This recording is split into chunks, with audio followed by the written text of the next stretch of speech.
غزوہ ہند نبی کریم صلی اللہ علیہ وآلہ وسلم کی پیش گوئی اور اس کا تاریخی پس منظر۔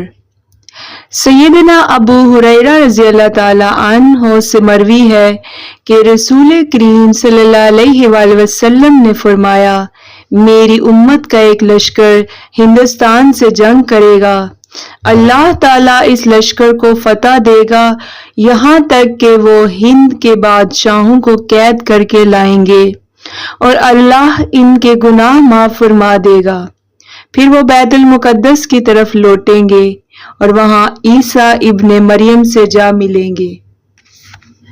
عرب سوشل میڈیا پر ایک عربی کا شاندار پیغام۔ بہت وقت گزر گیا، ان محروم آنکھوں نے ایک ہی منظر بار بار دیکھا۔ کافروں کو مسلمانوں پر آسمان سے آگ اور لوہا برساتے ہوئے کبھی عراق کے آسمان شعلوں سے بھر گئے، کبھی فلسطین کی گلیاں خون سے رنگین ہو گئی، کبھی افغانستان کے پہاڑ لرز اٹھے اور کبھی شام اور لبنان کی سرزمین پر آسمان سے قیامت نازل ہوئی۔ لیکن آج ان آنکھوں نے وہ منظر دیکھا جس نے برسوں کی پیاس بجھا دی۔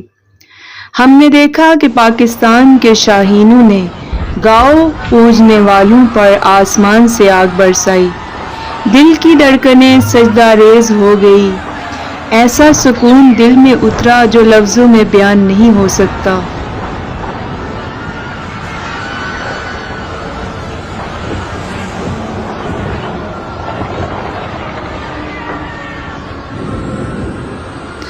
اے اللہ، تیرے لیے ہی تمام تعریف، ہزار بار شکر کہ تو نے ہمیں یہ دن دکھایا۔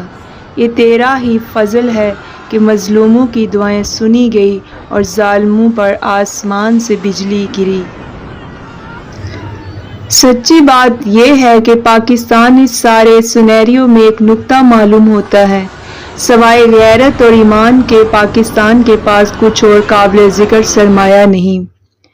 اس سب کے باوجود یہ اللہ کا فضل ہے کہ پاکستان ایک طرف تیل اور معیشت سے دنیا کو چلانے والے عربوں سے قوت میں مستحکم اور بہتر ہے، تو دوسری طرف اسرائیل اگر کسی سے ڈرتا ہے تو وہ پاکستان ہے، اور مغربی دنیا اگر مسلم ورلڈ میں کسی کو بطور قوت قابل ذکر سمجھتی ہے تو وہ بھی پاکستان ہے۔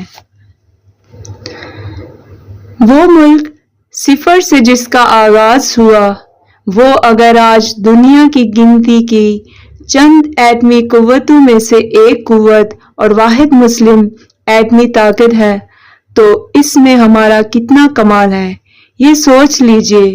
ہم نے کب اس پر تھنک ٹینک بٹھائے تھے؟ اس جنگ کے پیش نظر جہاں پاکستان کا نام پوری دنیا میں عزت اور وقار سے لیا جانے لگا، وہاں دنیا میں ہرے پاسپورٹ کی قدر میں اضافہ ہو گیا۔ پاکستانی سر اٹھا کر دنیا کو بتائیں گے کہ ہم نے اپنا دفاع کرنے کے ساتھ دشمن کو پوری دنیا میں رسوا کیا تھا۔ یہ سب آپ کی کسی صلاحیت یا محنت کا نتیجہ نہیں۔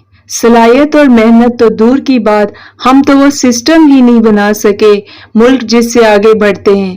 حالات اگر یہ ہیں تو پھر ہمیں سوچنا چاہیے کہ ہماری گڈری میں عظمت کا یہ لال کہاں سے آیا۔ آپ جتنا بھی سوچئے، سوائے اللہ کی خاص مدد اور رحمت کے ریاض کے اس سوال کا کوئی جواب نہیں مل سکتا۔